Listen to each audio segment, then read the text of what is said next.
ក្រ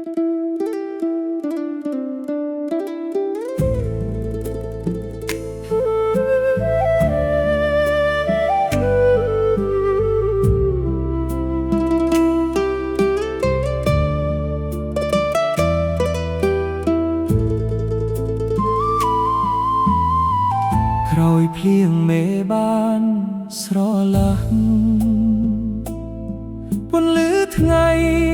ក៏រះឡើងវិញស្នាមញញឹមដែលធ្លាប់បាត់ក៏ត្រឡប់មកជាមួយសេចក្តីសង្ឃឹម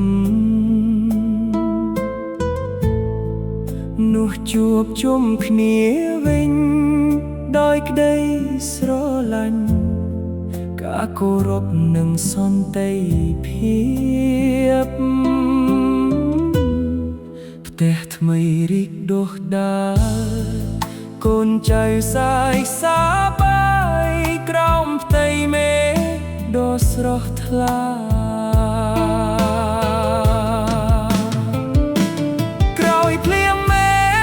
ស្រឡះផ្ទៃមេឃថ្លារស្មីព្រះអាទិត្យចាំងពេញ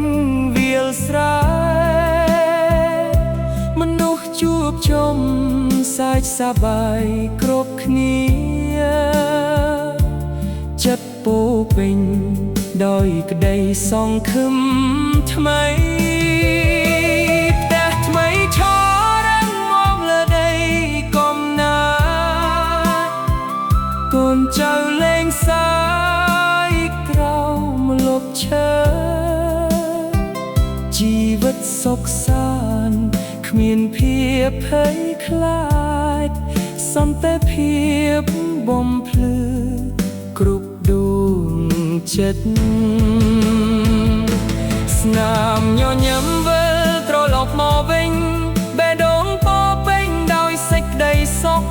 រួមដៃថែរក្សាដីមាតុភូមិឲ្យរុងរឿងជារៀងរហូតក្រោយភ្លៀងមេស្រឡះពន្លឺ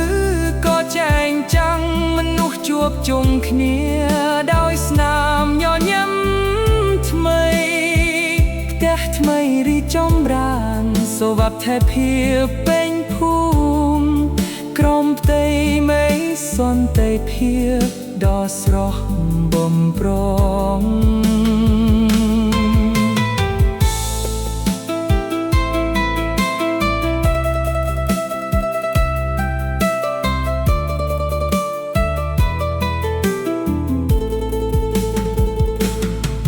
ក្តីសុខរីកសាយគ្រប់ទិសទី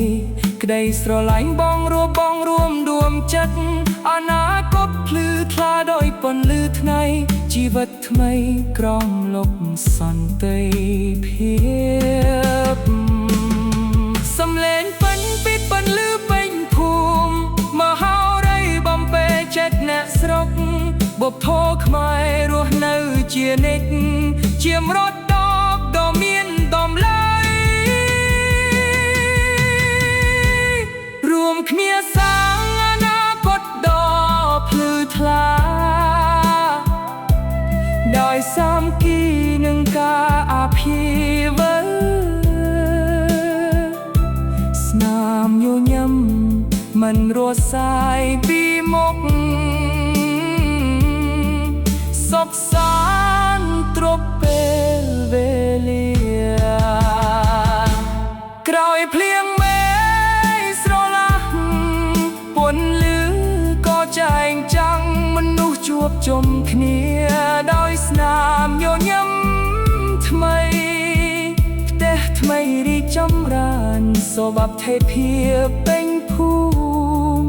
ក្រោមផ្ទៃមេឃសន្តិភាពដ៏ស្រស់បំព្រងក្រោយភ្លៀងមេស្រឡះស្នាមញញឹមរីកពេញទឹកដីសន្តិភាពស្ថិតស្ថេរជាសុភមក្លិននៃមាតុ